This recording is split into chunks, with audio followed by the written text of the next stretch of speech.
오늘도 매일의 기도를 통해 하나님께 더 가까이 나오신 여러분을 환영하고 축복합니다. 오늘도 주님과 동행하는 하루 되시기 바랍니다. 주님과 친밀한 교제를 갖는 시간 되시길 기도합니다.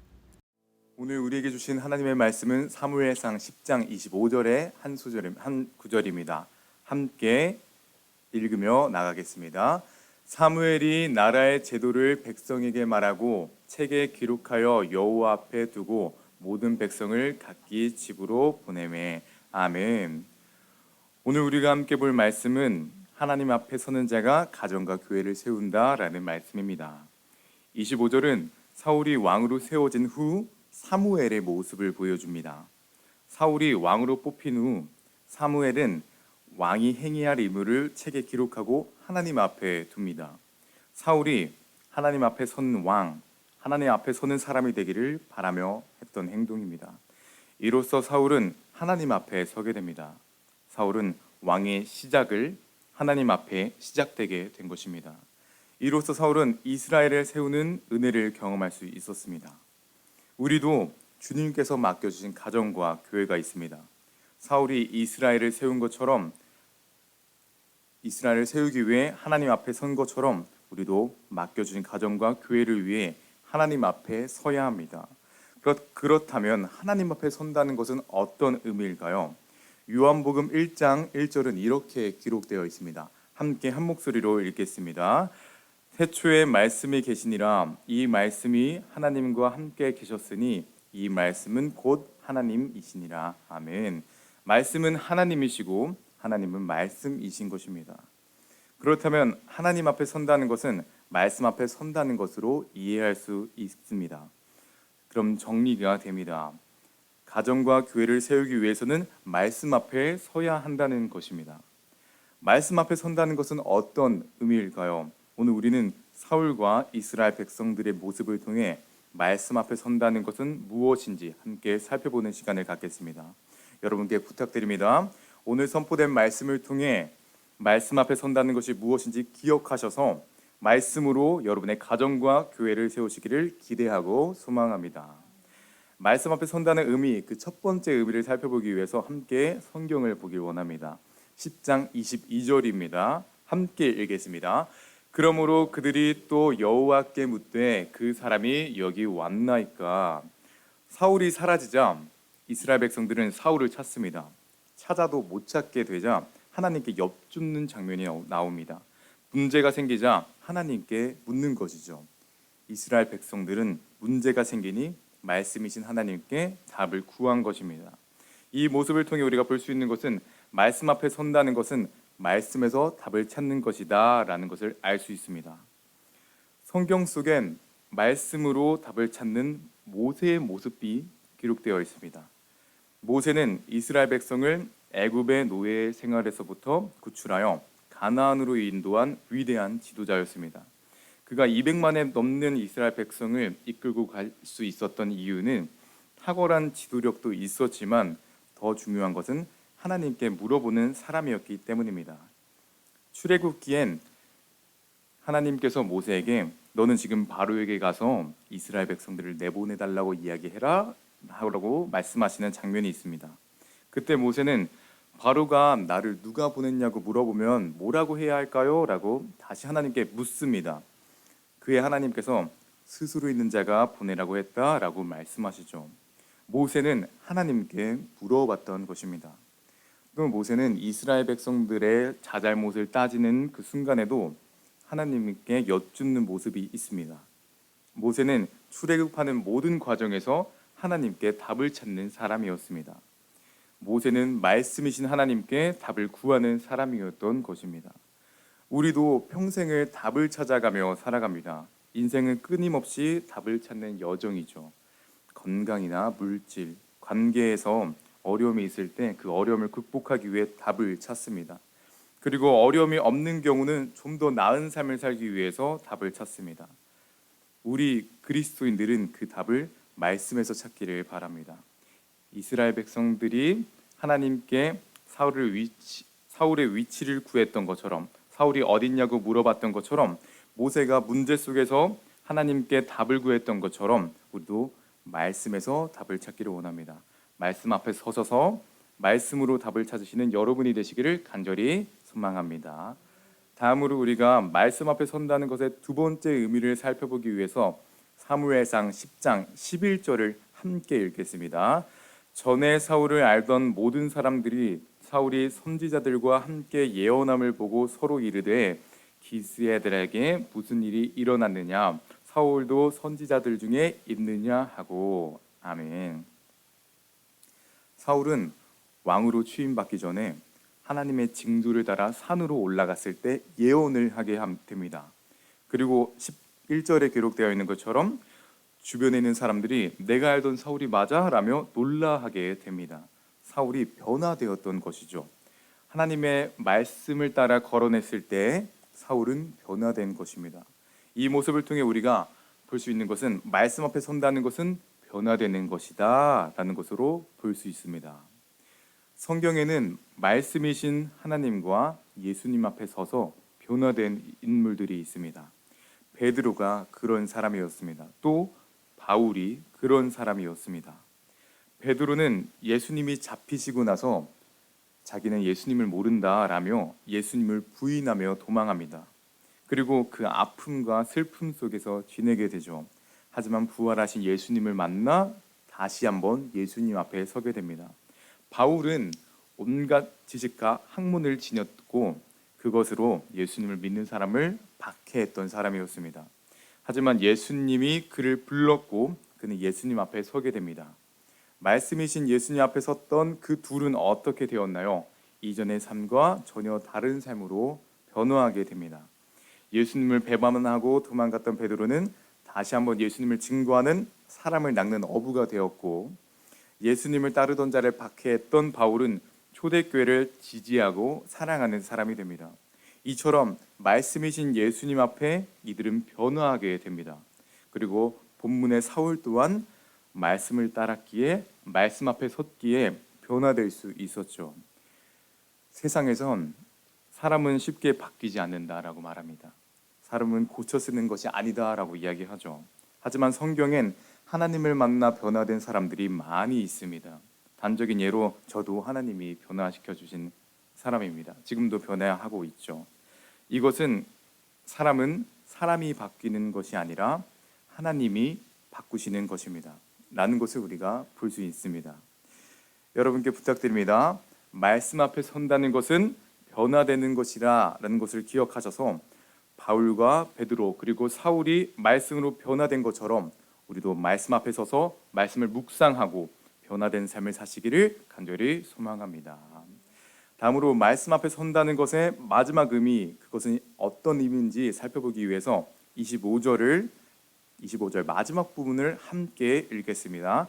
백성들을 모두 집으로 돌려보냈다. 아멘. 사무엘은 백성들을 집으로 돌려보냈습니다. 더 이상 그곳에 있게 하지 않고 각자의 삶으로 보낸 것입니다. 이 모습은 말씀 앞에 선다는 것은 세상에서 살아가는 것이다 라는 것을 보여줍니다. 말씀을 가지고 살아가는 것, 말씀을 듣고 배우는 것 너무나 중요합니다. 하지만 그 완성은 세상에서 살아가는 것입니다. 교회는 훈련을 받는 곳입니다. 그리고 그 훈련을 가지고 삶에서 사는 것이 중요하죠. 모든 백성들은 각기 집으로 돌아간 것처럼 말씀으로 가정과 직장을 세우는 것이 중요한 것입니다. 말씀을 받아들이고 세우고 결론적으로 삶의 자리에서 말씀으로 살아내야 한다는 것이죠. 말씀으로 사는 것은 어떤 것일까요? 바로 내가 할 수 있다가 아닌 말씀을 의지하는 것입니다. 특히 세상을 살아갈 때는 우리의 힘으로 할 수 없는 상황들이 펼쳐집니다. 우리의 가정에도 직장에서도 우리의 힘으로 이도저도 하지 못할 때가 있습니다. 밤이 맞도록 수확이 없었던 베드로가 그러한 상황이었습니다. 베드로는 지칠 대로 지친 상황이었죠. 그런데 예수님께서 오셔서 깊은 곳에 그물을 던져라 라고 하십니다. 베드로는 평생을 어부로 살았기에 언제 어디서 물고기가 낚는 것인지 낚이는 것인지 잘 알고 있었습니다. 예수님이 말씀하는 곳이 지금은 물고기가 없는 것도 잘 알고 있었습니다. 하지만 베드로는 말씀에 순종하여 그물을 던집니다. 그리하여 배 2개를 채울 만큼의 엄청난 물고기를 잡게 되죠. 베드로는 베드로의 지식, 베드로의 힘을 의지하는 것이 아니라 말씀에 의지한 것입니다. 여러분께 부탁드립니다. 가정과 교회를 세워갈 때에 우리의 힘으로 안 될 때가 있습니다. 그때 내 힘이 아닌 말씀을 의지한 베드로와 같이 우리의 힘이 아닌 하나님의 말씀에 의지하는 여러분 되시기를, 그리하여 하나님의 일하심으로 가정과 교회를 세우시는 여러분이 되시기를 간절히 소망합니다. 말씀을 맺겠습니다.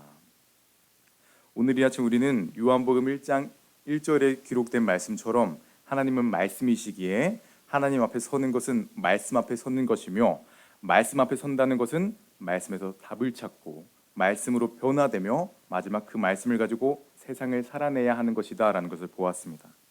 이것은 곧 하나님 앞에 서야 하는 그리스도인들은, 예수님을 믿는 그리스도인들은 오직 말씀으로 살아가야 한다는 것을 말해줍니다. 말씀으로 가정과 교회를 세워야 한다는 것을 말해줍니다. 이것은 우리에게 부담스러울 수도 있습니다. 하지만 예수님께서 베드로의 배에 오르시기 전에 호숫가에는 배 2척이 있었습니다. 그 2척 중 하나인 베드로의 배에 선택하셔서 오르신 것입니다. 예수님께서는 베드로가 말씀에 따를 것이라는 것을 알고 있었고, 후에 예수님의 말씀을 전하는 그 한 사람이 될 것이라는 것도 알고 계셨던 것이죠. 하나님께서는 우리를 우리의 가정과 교회에 보내셨습니다. 그 강가에서 베드로를 선택하신 것처럼 우리를 선택하셔서 우리의 자리에 보내신 것입니다. 우리의 가정과 직장과 교회에 우리를 선택하셔서 보내신 것이죠. 우리 그곳을 이제 말씀으로 세워봅시다. 우리의 힘이 아닌 말씀으로 세워갑시다. 여러분께 마지막으로 선포합니다. 내 힘이 아닌 말씀을 의지하여 가정과 교회를 세웁시다. 아멘. 함께 기도하겠습니다. 사랑해 주님 감사합니다. 오늘 말씀으로 하루를 시작하는 믿음의 사람들이 있습니다. 이들의 삶 주님 함께 하셔서 말씀의 능력을 경험하게 하시고 그 말씀의 능력을 힘입어 가정과 교회를 세워가게 하여 주시옵소서. 오늘도 함께 하실 거라 굳건히 믿습니다. 예수 그리스도의 이름으로 기도드렸습니다. 주기도문으로 예배 마치겠습니다. 하늘에 계신 우리 아버지여, 이름이 거룩히 여김을 받으시오며 나라에 임하옵시며 뜻이 하늘에서 이룬 것 같이 땅에서도 이루어지이라. 오늘날 우리에게 일용한 양식을 주옵시고 우리가 우리에게 죄 지은 자를 사하여 준 것 같이 우리 죄를 사하여 주옵시고 우리를 시험에 들게 하지 마옵시고 다만 악에서 구하옵소서. 나라와 권세와 영광이 아버지께 영원히 있사옵나이다. 아멘. 첫 번째, 말씀 앞에 서서 하나님의 뜻을 깨닫고 그 뜻대로 순종하게 하소서.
두 번째, 하나님 앞에 바로 서는 자가 되게 하셔서 가정과 교회를 세우게 하소서.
세 번째, 끝까지 제자들을 품고 사람들을 품으셨던 예수님처럼 우리도 끊임없이 용서하고 품어주게 하소서.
네 번째, 사람으로는 할 수 없으되 하나님으로는 그렇지 아니하니 하나님으로서는 다 하실 수 있다는 말씀을 기억하며 하나님은 다 하실 수 있음을 고백하는 오늘이 되게 하소서.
15번째, 주님의 나라는 말보다 능력이라 하셨사오니 말을 앞세우기보다 행함으로 본을 보이게 하옵소서.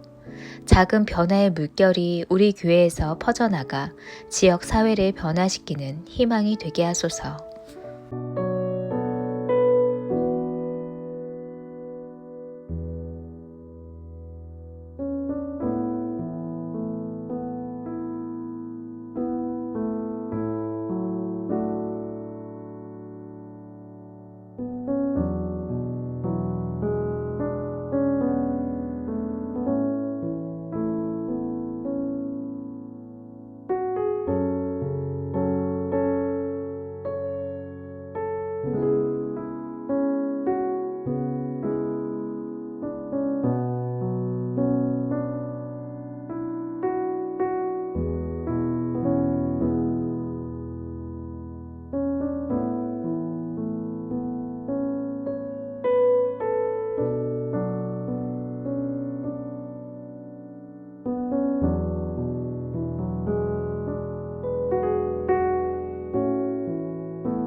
하나님께서 우리의 기도에 영광 받으셨습니다. 이제는 우리의 삶을 통해 하나님의 영광이 되시기 바랍니다.